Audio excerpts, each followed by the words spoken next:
People slipping over railings, stairs gone wrong, and disappearances. These are disturbing things that were recorded on cruise ships. What you're looking at here is a man holding on for dear life. So in November 2015, the 31-year-old man from Brazil named Bernardo Garcia Teixeira was on Royal Caribbean's Oasis of the Seas with his husband to celebrate a birthday. Around 1 a.m., Bernardo went over his room's 7th floor balcony railing.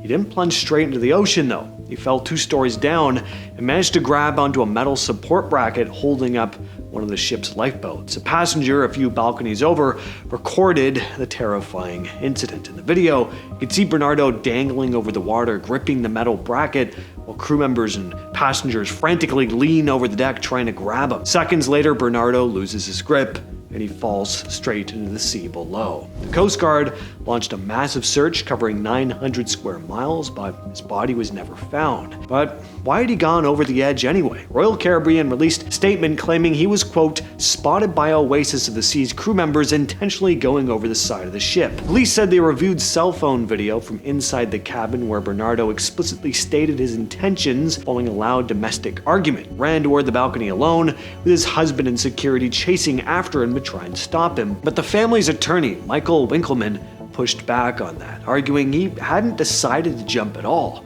He claimed Bernardo went over the railing during an altercation with about half a dozen security guards who'd flooded the room. The attorney blamed the cruise line for causing the whole incident, saying, quote, throughout the cruise, there were anti-gay remarks crew members were making against them. He argued that the slurs escalated into a huge dispute at a ship bar earlier that night, which followed Bernardo back to his room. Pointing to the video, Bernardo hanging onto the bracket, the attorney argued, well, it's very clear in the video that he's trying to hang on. This is very clearly someone who is not trying to end his life. On May 24th, 2023, an 18-year-old from Louisiana named Cameron Robbins was celebrating his high school graduation on a pirate-themed sunset cruise called Blackbeard's Revenge in the Bahamas. Around 9:30 p.m., Cameron was dared to jump into the water. A group of students tried to physically block him, but he went over the edge anyway. Video filmed by another passenger shows Cameron splashing around in the dark water next to the boat. You can hear people shouting and someone throws a life preserver out to him, but Cameron starts swimming toward it and then suddenly turns and swims in the exact opposite direction, fading into the darkness. That was the last time anyone ever saw him. The video racked up tens of millions of views, with some people claiming that you could see a shadowy object moving toward him right before he turned away. It's not unheard of. The waters out there are known to be packed with tiger sharks and bull sharks that feed off the food scraps that get thrown off the boats. Now, aside from the shark theories, rescuers pointed out just how deadly those waters are, even without predators. The ship was anchored in a massive open body of water at night. Once you jump off a moving or even drifting vessel in the dark, the current can sweep you away from the boat faster than a human can swim. The odds are really stacked against you the second your feet leave the deck. The US Coast Guard launched a massive 2-day search, but they found absolutely nothing. They officially called off the search, and unfortunately, Cameron has been listed as lost at sea. Back in October 2012, a 31-year-old woman named Sarah Kirby was on a 5-night Caribbean cruise aboard the Carnival Destiny with her fiancé and a friend. She'd been throwing back a few drinks, including Long Island iced teas, and she got extremely intoxicated. At some point, she was back in her room and leaned over her balcony to look out the side of the ship. She lost her grip, slipped, and fell 7 stories straight overboard, hitting a life raft on the way down before smashing into the water. A deck camera actually caught the whole horrifying fall. Fortunately, though, Sarah survived. Looking back on the accident, she said, I remember leaning over the balcony to look at the side of the ship, and the next thing I knew, I was in the water. Pure terror.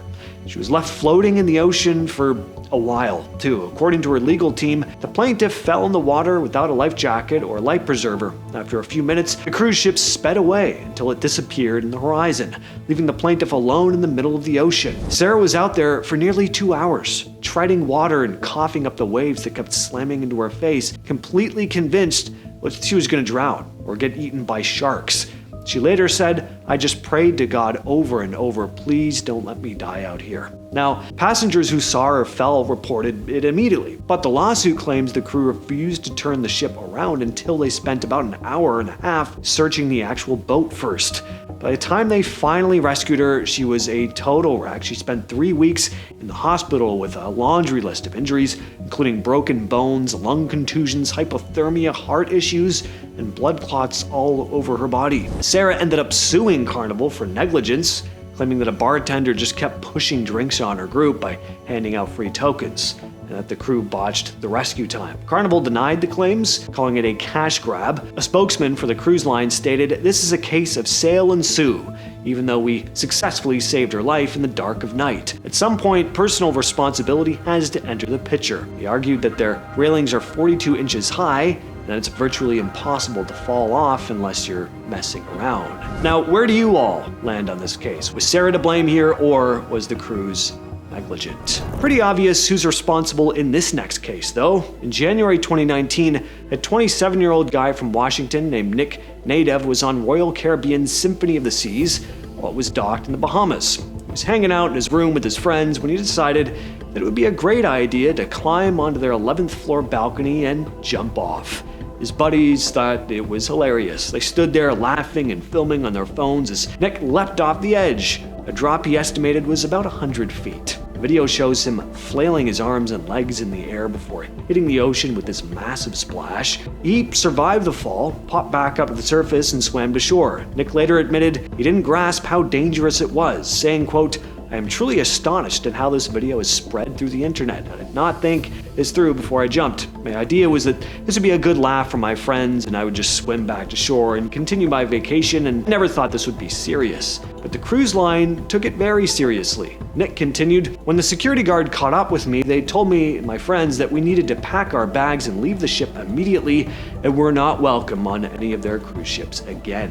And Royal Caribbean released a statement calling it stupid and reckless behavior, confirming that Nick and his friends were banned for life. Ship's crew also called the local cops in Nassau to come out and get them, but apparently the cops just thought it was funny and let them go. On August 8th, 2024, a guy named Kenji Lao Wang was out on deck of the Norwegian Spirit, taking a casual video of his family. His family was standing right by the railing, chatting and having a good time, totally clueless about what was about to happen. Suddenly, a guy plunged right past them from the upper decks. Another passenger who was nearby said, "We were sightseeing on the deck at the time, just looking at the sea, and then we heard a huge noise.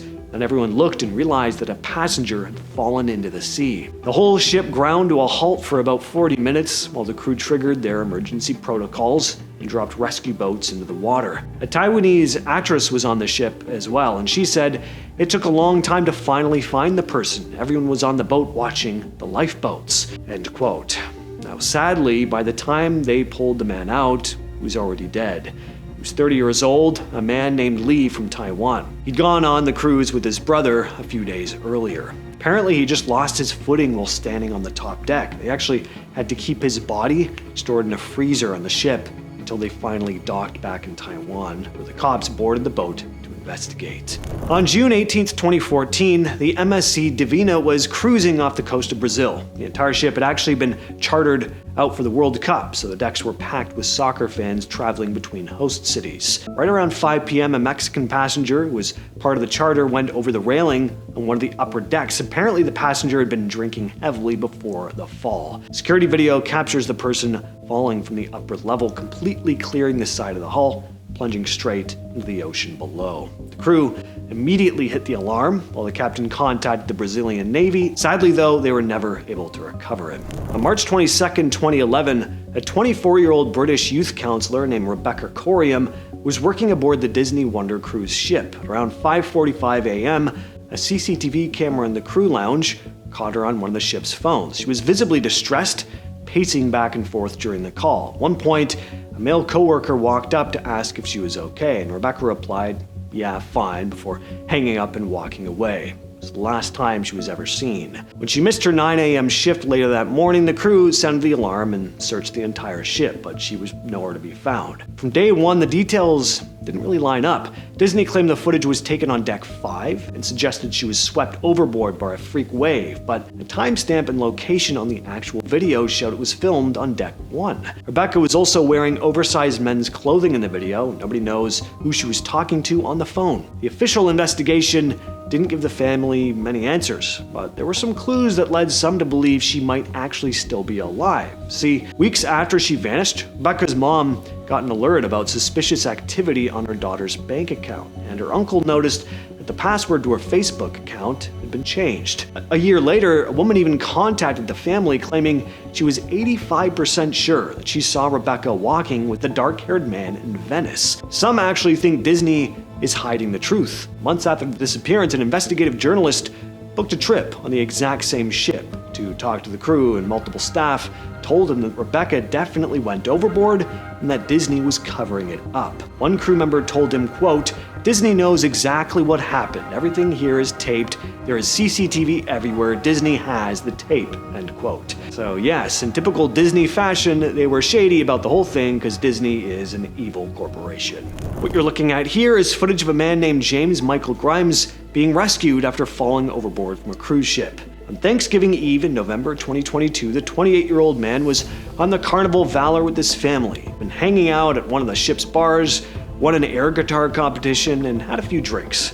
Around 11 p.m., he told his sister he was going to use the restroom. He didn't come back. James completely blacked out. He has no memory of leaving the bar, walking to the deck, or how he even went over the railing. The next thing he knew, he was just floating in the ocean, watching the massive cruise ship sail away into the distance until its lights just completely disappeared. He was entirely alone in the Gulf of Mexico. The next day, after James had been treading water for a staggering 15 to 20 hours, a cargo ship spotted something floating in the water and they alerted rescuers.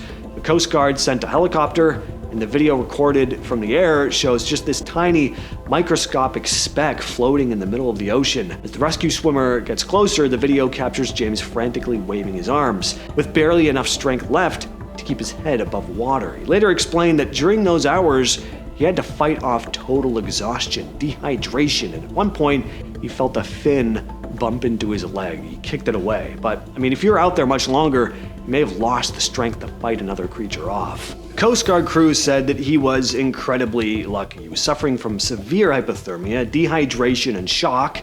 What kept him going, though, was his family. James later said, quote, "The only thing that I envisioned was my daughter. I was just thinking, I've got to see my daughter again. I can't leave her. I've got to find a way to get out of this." So, there you go. We ended on a high note. I will catch you in the next video. Take care.